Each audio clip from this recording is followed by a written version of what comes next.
భారత గణతంత్ర దినోత్సవాన్ని పురస్కరించుకొని నేత్రబాంబ జిల్లా కేంద్రంలోని పోలీస్ పెరేడ్ మైదానంలో రిపబ్లిక్ డే వేడుకలను ఘనంగా నిర్వహించారు.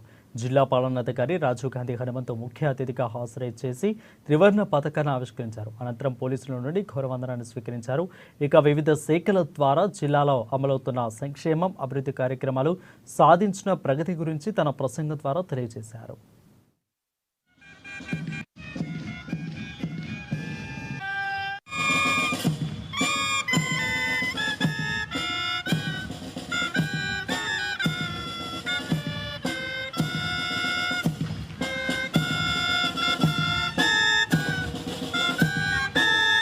ఆధ్వర్యంలో గౌరవ వందనాన్ని సమర్పిస్తూ ముందుకు సాగుతున్నారు.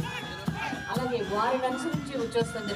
దేశ రాజ్యాంగాన్ని రూపొందించటకు డాక్టర్ బాబాసాహెబ్ అంబేద్కర్ అధ్యక్షతన కమిటీ ఏర్పాటు చేసి దాదాపు 2 సంవత్సరాల పాటు 308 మంది సభ్యులు విపులంగా చర్చించి సవరణలు చేసి అతిపెద్ద ప్రజాస్వామ్య భారత రాజ్యాంగాన్ని రూపొందించడం జరిగింది.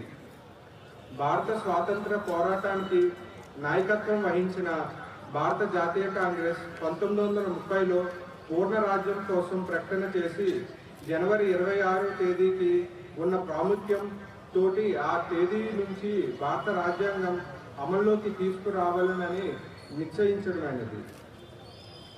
ఆనాటి నుంచి అనగా జనవరి 26 అమల్లోకి వచ్చింది.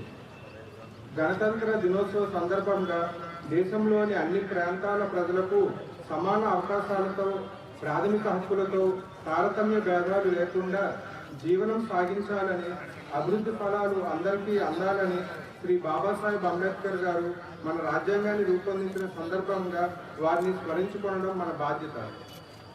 శ్రీ ఏ రేవంత్ రెడ్డి గారు గౌరవ ముఖ్యమంత్రి వర్యులుగా డిసెంబర్ 7, 2023 నాడు ప్రమాణ స్వీకారం చేసి తెలంగాణ రాష్ట్రమును అభివృద్ధి పదంలో ప్రపంచంతో పోటీ పడేలా ప్రజలకు పారదర్శకమైన ప్రజాపాలన చేపట్టడం ద్వారా ప్రజల ఉద్యమ ఆకాంక్షలు, ప్రజా సంక్షేమం నెరవేర్చడమే ఈ ప్రభుత్వ ప్రాధాన్యాలు.